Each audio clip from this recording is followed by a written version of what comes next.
Olá, meus amores, aqui é a professora Ingrid e agora nós vamos corrigir as questões relacionadas ao assunto regimes totalitários. Vamos lá. Primeira questão. Na Itália e na Alemanha, países profundamente afetados pela crise do capitalismo, o fascismo e o nazismo chegaram ao poder sob a liderança de Benito Mussolini e Adolf Hitler, respectivamente. Cite as principais características do fascismo italiano. Então, gente, como nós estudamos, os regimes totalitários é um regime em que o Estado é personificado através de um líder. No caso da Itália, esse líder foi Benito Mussolini e na Alemanha, Adolf Hitler. E dentre essas características do fascismo está a perda de liberdade política, porque as pessoas passam a não poder mais escolher quem vai ser o seu representante, o seu presidente. Falta de liberdade econômica, porque o Estado controla a economia, e a falta de liberdade individual. O Estado ele tem o controle total, daí o nome totalitarismo, é ele que manda em tudo, é ele quem pensa pela sociedade. Então, para além dessas questões, nós vamos ter o militarismo, que é o exército em massa na sociedade, há uma militarização, uma apologia ao armamento, há uma produção de armas também excessiva. No caso da Itália e da Alemanha, até porque eles se preparavam para uma guerra. Temos também o nacionalismo, e aqui não é só o amor à pátria, mas também enxergar a sua nação como superior às demais. Se enxergam sempre a existência de um inimigo, e no caso do fascismo enxergava o comunismo, então eles perseguiam, tinham como finalidade combater o comunismo, portanto anticomunistas. Uma outra característica, antidemocráticos. Eles não acreditam numa democracia, não acreditam numa república, eles acham esses tipos de regime que enfraquecem a nação e, portanto, o poder deve ser centralizado em uma só pessoa. E esses líderes, eles vão governar sempre na base do autoritarismo, mandando em tudo, controlando, reprimindo também, de forma violenta. Então a violência também faz parte, muitas pessoas são perseguidas, são mortas. E por fim aqui, para a gente fechar, o culto ao líder. Apesar de todo esse controle, esses líderes vão ter um apoio muito grande, as pessoas vão comprar suas ideias e vão acreditar realmente que ele seja o caminho, Acreditava que o fascismo fosse o caminho para recuperar a crise que a Alemanha, a Itália estava passando, para combater o comunismo. Então, esses líderes, eles são venerados pela sociedade, ok? Então, esclarecendo que as características do fascismo italiano, vamos à segunda questão. O direito ao solo e à terra pode se tornar um dever quando um grande povo, por falta de extensão, parece destinado à ruína. Ou a Alemanha será uma potência mundial, ou então não será. Mas para se tornar uma potência mundial, ela precisa dessa grandeza territorial que lhe dará na atualidade a importância necessária e que dará a seus cidadãos os meios para existir. O próprio destino parece querer nos apontar o caminho. Adolf Hitler, no livro Minha Luta, em 1925. As ideias contidas no projeto político do nazismo buscavam solucionar os problemas enfrentados pela Alemanha após o fim da Primeira Guerra Mundial. Uma dessas ideias abordadas no texto está associada a qual conceito nazista? Então, gente, no nazismo, nós encontramos algumas características que vão para além do que o fascismo nos traz, E algumas delas, na verdade, nós temos o arianismo, o antissemitismo, a intolerância ao que é diferente, A perseguição a judeus, homossexuais, deficientes, mas há também um conceito que é a de espaço vital, onde eles procuravam expandir o território para que se fizesse a grande Alemanha e fortalecer dessa forma a Alemanha tanto em território quanto economicamente e domínio mesmo do mundo. Então aqui quando ele fala no texto de ou a Alemanha será destinada a uma potência mundial ou então não será. Mas para se tornar uma potência mundial, ela precisa dessa grandeza territorial que lhe dará na atualidade a importância necessária e que dará a seus cidadãos os meios para existir. Ou seja, para se tornar uma potência mundial é necessário conquistar novos territórios. E o que explica esse conceito é o conceito de espaço vital. É a conquista desse espaço, é a conquista desses territórios que vai garantir que a Alemanha se torne uma potência mundial e assim possa ter um maior domínio do mundo, ok? Próxima questão. Explique quais fatores contribuíram para a ascensão do nazismo no chamado período entre guerras. Então, gente, o que a gente pode colocar aqui? Primeiro, uma forte crise econômica. A Alemanha estava vivendo praticamente na miséria, com alto índice de desemprego, com vários mendigos nas ruas, e essa forte crise econômica se dá por dois motivos. Primeiro, pela derrota na Primeira Guerra, e o segundo motivo, devido à crise de 29, que vai só piorar, agravar ainda mais a crise pela qual a Alemanha passava. Para além da forte crise econômica, a gente também pode colocar o combate ao socialismo, que estava em expansão pela Europa, inclusive na Alemanha. Então, esses fatores, a crise econômica e o combate ao socialismo, foram um dos fatores que contribuíram para que o nazismo se estabelecesse na Alemanha. Lembrando que esse partido vai ganhar muito mais força após a crise de 1929, onde aqui ficou declarado, né, o fracasso do capitalismo, ou pelo menos a grande crise que o capitalismo sofreu naquele momento. Próxima questão.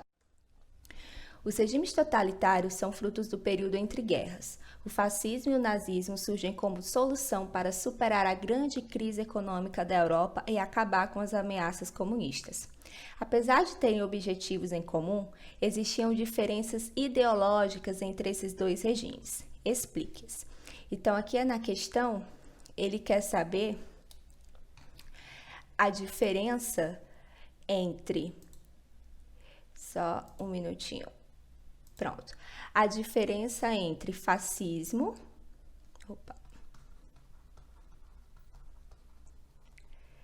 e nazismo.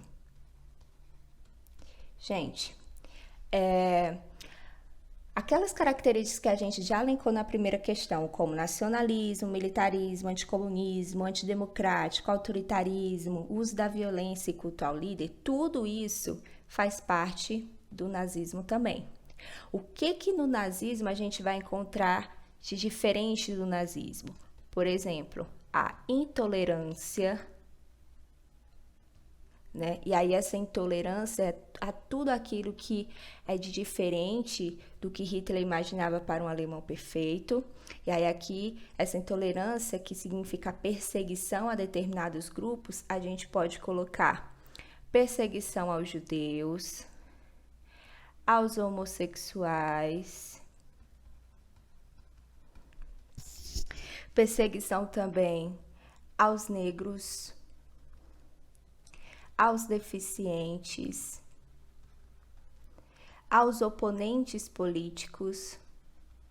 Ninguém poderia ser contra.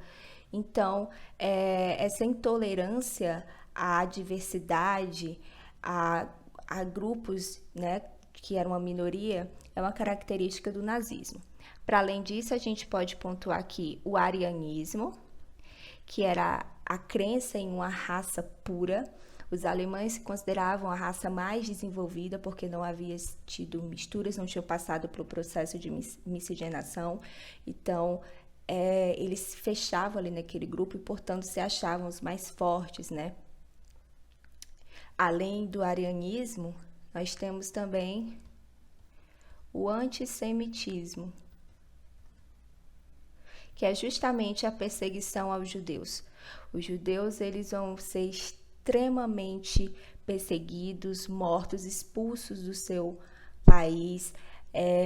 Logo quando o nazismo entra em prática na Alemanha, os judeus vão perder seus empregos, quem era servidor público acaba também sendo expulso, e há uma grande segregação dos judeus na sociedade alemã. Então, essas características aqui é que diferenciam o nazismo do fascismo. Então, por isso, como eu expliquei nos vídeos anteriores, todo nazista é fascista, mas nem todo país fascista é nazista, justamente por não necessariamente apresentar essas características como a crença na raça pura, que é o arianismo, perseguir os judeus como antissemitismo. Então, essas são as diferenças entre fascismo e nazismo. Ficou claro? Vamos então à próxima questão. A ascensão de Hitler ao poder no início dos anos 30 ocorreu: A. Pelas mãos do exército alemão, que quis desforrar-se das humilhações impostas pelo Tratado de Versalhes. Item falso, né? Não houve até houve uma tentativa de golpe, inicialmente através do partido nazista que Hitler fazia parte, mas acaba não dando certo, né? Fracassou, então não foi através do exército alemão. B. Através de uma ação golpista, cuja ponta de lança foram as forças paramilitares do partido nazista. Falso também, como acabei de dizer, esse golpe não deu certo. C. Em consequência de uma aliança entre os nazistas e os comunistas. Nunca nessa vida, né? Esse é aquele item que a gente olha e ri de tão impossível que é. D. A partir de sua convocação pelo presidente Hindenburg para virar chanceler da Alemanha. Corretíssimo. Diante da ascensão que Hitler vinha tendo na Alemanha, do grande apoio da sociedade, o presidente da Alemanha chama ele para governar junto com ele, virando assim chanceler. Então, o item correto da questão número 5 é o item D. Vamos só então ver qual é o erro do item E. Através de uma mobilização semelhante à que ocorreu na Itália com a marcha de Mussolini sobre Roma. Falso, né, gente? Não houve essa marcha de Hitler sobre Berlim, por exemplo, na Alemanha, não. Próxima questão. Os slogans nazifascistas eram publicamente invocados e sempre aplaudidos, às vezes em uníssono pela massa popular em praças públicas. Acredita, obedece, luta, quem tem aço tem pão. Mais canhão, menos manteiga. Nada jamais foi ganho na história sem derramamento de sangue. A liberdade é um cadáver em putrefação. Dentre as alternativas expostas abaixo, qual delas não é uma característica do totalitarismo? Então, vamos lá. O que não faz parte do regime totalitário? A. Militarismo. Falso, né, gente? Muito pelo contrário. O militarismo é o caminho, né, que se dá a ascensão dos regimes totalitários. B. Democracia. Correto. A democracia não faz parte do regime totalitário, muito pelo contrário, você tem as perdas totais da sua liberdade. Nacionalismo, ok, faz parte, autoritarismo e estatismo, que é tudo pertencer ao Estado, né? Inclusive as empresas também. Então, questão 6, o item correto é o item B. 7. A respeito dos regimes totalitários, lê as afirmativas e marque o que for verdadeiro. 1. Um dos elementos centrais do nazismo era o antissemitismo, que os levou a decretar leis que excluíram os judeus do serviço público e retiraram-lhes o direito à cidadania alemã. Perfeito. Item 1, correto. 2. Os fascistas assumiram o poder da Itália quando o rei italiano Vittorio Emanuele III nomeou Benito Mussolini como primeiro-ministro do país em 1922. Correto também. né? Esse nome primeiro-ministro lá também vai receber o nome de Dulce. 3.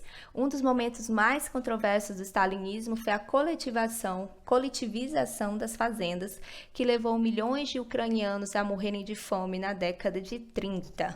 Correto também, né, meu povo? No stalinismo nós tivemos esse problema de algumas pessoas viverem na miséria e serem extremamente exploradas também. Número 4, fascismo, nazismo e stalinismo eram ideologias políticas oriundas da mesma matriz ideológica. Isso aqui é falso, né, meu povo? O stalinismo, ele tem como ideologia matriz o marxismo, né? O que essas 3 ideologias têm em comum é justamente as 3 adotarem medidas totalitários, né? Fazerem parte de regimes totalitários. Em as 3 a gente tem a repressão, tem a perda de liberdade, tem o autoritarismo, tem o culto ao líder, tem o nacionalismo, tem o militarismo. Então, eles têm várias coincidências, né? Semelhanças, porque adotam regimes, fazem parte de regimes totalitários. Ok? Mas tem uma matriz ideológica distinta, porque o stalinismo vem do marxismo, ok? Última questão.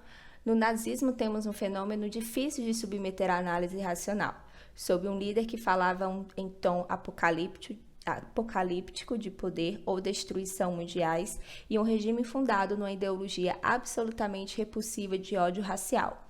Um dos países mais cultural e economicamente avançados da Europa planejou a guerra e lançou uma conflagração mundial que matou mais de 50 milhões de pessoas.